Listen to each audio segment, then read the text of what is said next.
नमस्ते दोस्तों, आज बात करेंगे हम सार्कोपेनिया की। सार्कोपेनिया एक कंडीशन है जो मेडिकल टर्म्स में कहा जाता है। अब ये सार्कोपेनिया है क्या? जैसे जैसे हमारे यहाँ उम्र बढ़ते रहते हैं, उम्र के साथ साथ धीरे धीरे हमारा मसल लॉस होना शुरू होता है और मसल लॉस के वजह से बहुत सारे बॉडी में प्रॉब्लम्स आना दिखना शुरू हो जाता है। तो इसको प्रिवेंशन कैसे करना है, इसका सॉल्यूशन क्या है, इसके बारे में हम बात करेंगे। तो इसका 4 हिस्सों में बात करेंगे। पहला हिस्से में सार्कोपेनिया क्या है, दूसरा हिस्सा में बात करेंगे इसका कॉज या इसका सिम्टम कैसे दिखता है, तीसरा हिस्सों में बात करेंगे इसका कोई प्रिवेंशन या किसी भी तरह की सॉल्यूशन है क्या, और चौथे पॉइंट में बात करेंगे इसका रिवर्सेबल का ऑप्शंस क्या है, क्या हमारे पास कोई तरीका है इसको हम रिवर्स कर सके। और इन सारी चीज़ों के मेन मुद्दा है, क्या मसल हमारी बॉडी में ज़रूरत है, क्या मसल बढ़ती उम्र के साथ साथ जो घटना शुरू होता है क्या इसको बचाना ज़रूरी है, प्रिजर्व करना ज़रूरी है, अगर ज़रूरी है तो क्या फ़ायदा है इसका फ़ायदा नुकसान सारी चीज़ें इस वीडियो में डिटेल में खुल के बात करेंगे। इस वीडियो को एंड तक जरूर देखिए। तो पहला बात करेंगे सार्कोपेनिया क्या है। जैसे कि मैंने थोड़ी देर पहले ही कहा कि सार्कोपेनिया एक मेडिकल टर्म शब्द है जो कि एक बीमारी है जिस बीमारी के बारे में हमें 98% को नहीं पता होता है कि सार्कोपेनिया ये बीमारी कैसे धीरे धीरे हमारी बॉडी को डैमेज करता है। तो इसका एक जीता जागता एग्जाम्पल से समझेंगे।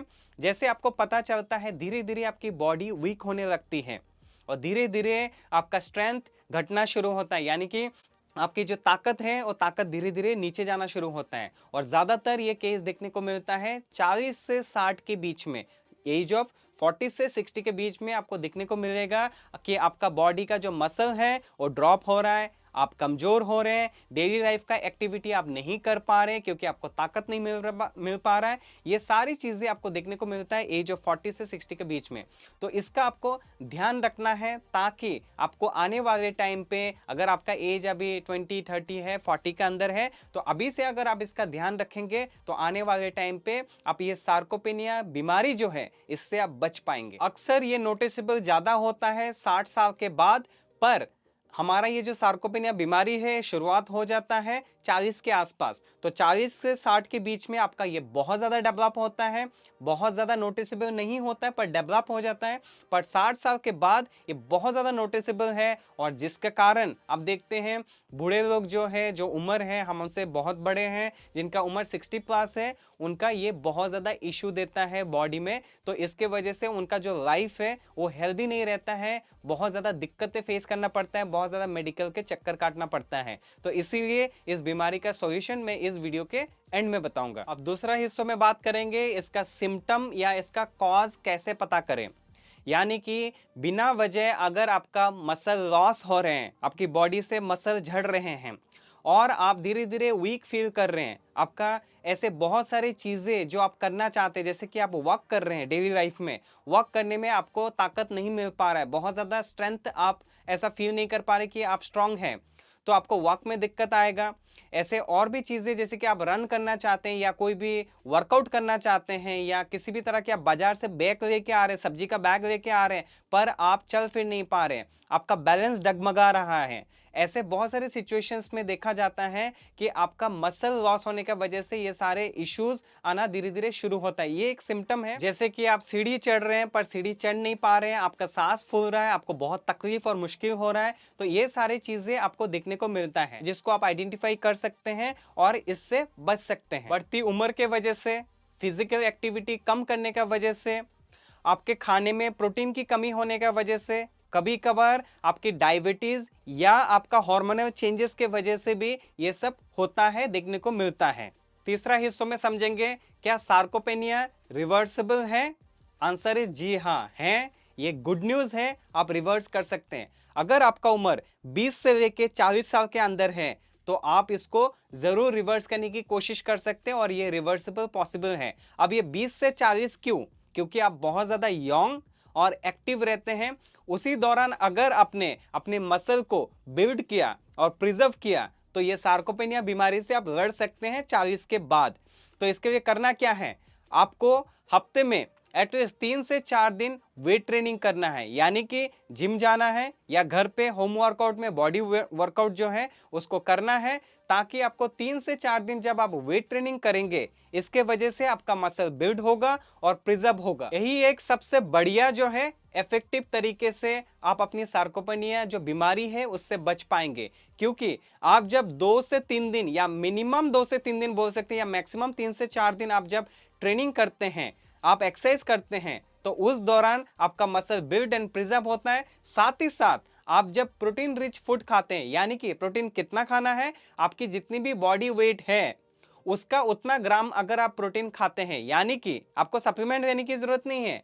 जो भी आपका बॉडी वेट है, सपोज 70 केजी आपका बॉडी वेट है, तो 70 ग्राम का प्रोटीन आप खाने से ले सकते हैं, वो मिनिमम है, क्योंकि आपका जो बाल है, आपकी स्किन है, आपकी नेल्स है, आपके बोन्स है, इन सब को आपको प्रोटीन की जरूरत पड़ता है। तो मिनिमम आप 70 केजी है तो 70 ग्राम ले सकते हैं। पर अगर आपको और बढ़िया से मसल को प्रिजर्व एंड बिल्ड करना है तो इसके लिए आपका बॉडी वेट का 1.5 गुण, यानी कि आप ऑलमोस्ट 70 केजी के हैं तो 100-110 ग्राम का अगर आप प्रोटीन खाने से कंजप्शन करते हैं, और अगर आप एक वेजिटेरियन हैं तो बहुत सारे ऐसे फूड रिसोर्सेस हैं जो प्रोटीन बेस्ड हैं, और अगर कम पड़े तो सप्लीमेंट भी ऐड कर सकते हैं। इसके लिए नाम है सप्लीमेंट। जब फूड से खाने से ना मिले सफिशिएंट मात्रा में तब जाके आप सप्लीमेंट को ऐड करिए, और अगर खाने से मिल रहा है तो सप्लीमेंट की जरूरत नहीं है। और अगर आप एक वेजिटेरियन की जगह नॉन वेजिटेरियन हैं तो आप नॉन वेजिटेरियन में जैसे कि फिश, चिकन, एग, और अगर आप दोनों मिक्स करना चाहते हैं वेज एंड नॉन वेज को खाने में ताकि बोर ना हो, तो आप पनीर या बाकी की चीज़ें जैसे कि आपका राजमा, चना, ये सारी चीज़, दाल ऐड कर सकते हैं ताकि आपका प्रोटीन रिच फूड रहे। साथ ही साथ बैलेंस फूड ज़रूर खाना है, सिर्फ प्रोटीन नहीं करना है। प्रोटीन तो ज़रूरत है, साथ में बैलेंस फूड यानी कि कार्ब्स, चावल रोटी, यानी कि फैट जैसे कि नट्स या बाकी के बहुत सारे फैट्स आते हैं, घी वगैरह या आपका बहुत सारी चीज़ें, उनको आप ध्यान दीजिए कि आपका जो खाना है उसमें आपका carbohydrate, fats, protein, fibre, vitamin D, ये सारे चीज़ आपके खाने में, डाइट में एक बैलेंस वे में रहे। पर प्रोटीन का ज़्यादा ध्यान रखना है, क्योंकि बाकी सारे चीज़ें ऑलमोस्ट हमारी बॉडी में जाता ही है, रोजमर्रा की जिंदगी में हम खाते हैं वो चला जाता है, पर प्रोटीन थोड़ा सा हम ध्यान कम रखते हैं, इसलिए प्रोटीन का ज्यादा ध्यान रखना है। कि ज्यादा ध्यान मतलब ज्यादा खाना नहीं है, कितना चाहिए उतना ही खाना है, पर ध्यान फोकस रखना है। बाकी सारी चीज अपने आप कंजप्शन करते रहेंगे। तो एक्सरसाइज करते रहना है हफ्ते में 3 से 4 दिन, और दूसरा क्या करना है, आपका खाने में प्रोटीन का ध्यान रखना है। और ये 2 चीजें अगर आप ध्यान देंगे तो आपका मसल बिल्ड एंड प्रिजर्व भी हो सकता है, जिसके कारण 40 के बाद आपको ये सार्कोपेनिया बीमारी जो है वो आपको धीरे धीरे आपका मसल्स को नहीं खा पाएंगे, क्योंकि आपने मसल बिल्ड एंड प्रिजर्व करके रखा है। देखिए, जब भी आप एक्सरसाइज करते हैं आपका मसल ब्रेकडाउन होता है, और मसल ब्रेकडाउन होने के लिए आपको एक अच्छा हेल्दी क्लीन डाइट लेना जरूरी है। नहीं तो मसल जो टूटेगा, जो जिम में या कोई भी एक्सरसाइज में आप मसल को ब्रेकडाउन करेंगे, उसको रिपेयर होने के लिए, रिकवरी होने के लिए अगर आप सही खाना अपने शरीर में नहीं देंगे तो वो बिल्ड नहीं होगा, मसल बिल्ड नहीं होगा और प्रिजर्व भी नहीं होगा। इसीलिए जितना जरूरी है एक्सरसाइज, उतना ही जरूरी है आपका खाना यानी कि डाइट। एक डिस्क्लेमर दे देता हूं, अगर आपकी बॉडी में विटामिन डी या B12 की कमी है तो आप अपनी डॉक्टर से जरूर चेकअप कराएं, और चेकअप करा के उनकी गाइडेंस में विटामिन डी और विटामिन B12 जरूर कंजप्शन करें। यानी कि आप खाएं, चाहे फूड के माध्यम से हो या सप्लीमेंट के माध्यम से हो या मेडिसिन के माध्यम से हो, पर डॉक्टर का रिकमेंडेशन जरूर ले लीजिएगा अगर आपको vitamin D and vitamin B12 की कमी आपकी बॉडी में दिखे तो, क्योंकि ये बहुत जरूरी है आपके शरीर में रहना, नहीं तो मसल बिल्ड, मसल प्रिजर्व करने में आपको दिक्कतें आ सकते हैं। चौथा हिस्से में बात करेंगे प्रिवेंशन टिप्स, यानी कि सॉल्यूशन क्या है। जैसे कि मैं पिछले हिस्सों में बताया, उसी को एक बार समराइज कर देता हूं। सार्कोपेनिया से बचने के लिए आपको रोज का एक्टिविटी करना पड़ेगा। केवल वॉक करने से या रनिंग करने से काम नहीं चलेगा, आपको मसल बिल्ड एंड प्रिजर्व करना पड़ेगा। इसके लिए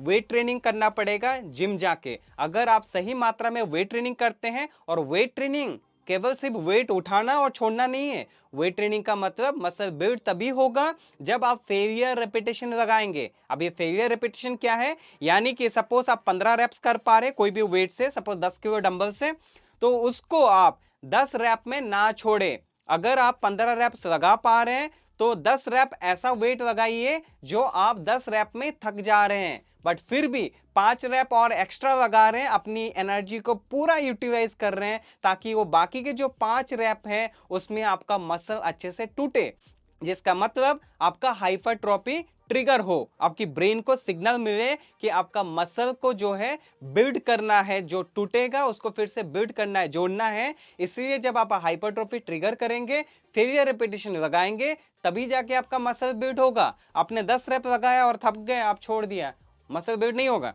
आप 10 रैप लगा रहे, थक रहे, बट उसके बाद भी और 3 4 5 एक्स्ट्रा लगा रहे, that is a failure repetition, और for that only you will going to build the muscle and along with that you can preserve your muscle।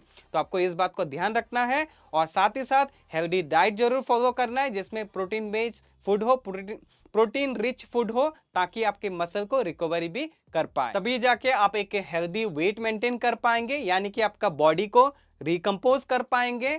या आप ऐसा समझ लीजिए कि आपकी बॉडी में जितना ज्यादा चर्बी था उसको आप फैट से धीरे धीरे आप मसल में कन्वर्ट कर पाएंगे, क्योंकि आपने वेट ट्रेनिंग और प्रॉपर डाइट और न्यूट्रिशन का ध्यान रखा, और जिसके वजह से आपका वेट मेंटेन रहेगा, एक आइडियल बॉडी वेट रहेगा, और साथ ही साथ आपका बॉडी जो रिकम्पोज होगा उसका बेनिफिट मसल्स में आपको दिखना शुरू होगा।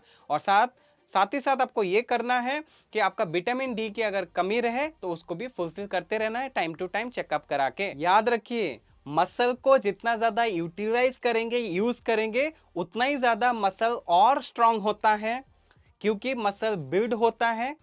इसीलिए आपको ध्यान रखना है, मसल को ज्यादा से ज्यादा यूज करना है, हफ्ते में एटलीस्ट 3 से 4 दिन अच्छे से रगड़ के यूज करना है, ताकि मसल और ज्यादा स्ट्रांग एंड प्रिजर्व रहे। अगर ये वीडियो आपको हेल्पफुल लगे तो इस वीडियो को एक लाइक, या तो अपने दोस्तों फ्रेंड्स के साथ शेयर, या तो फॉलो या सब्सक्राइब भी करके रख सकते हैं, क्योंकि मैं regularly health and fitness related videos बनाता हूं।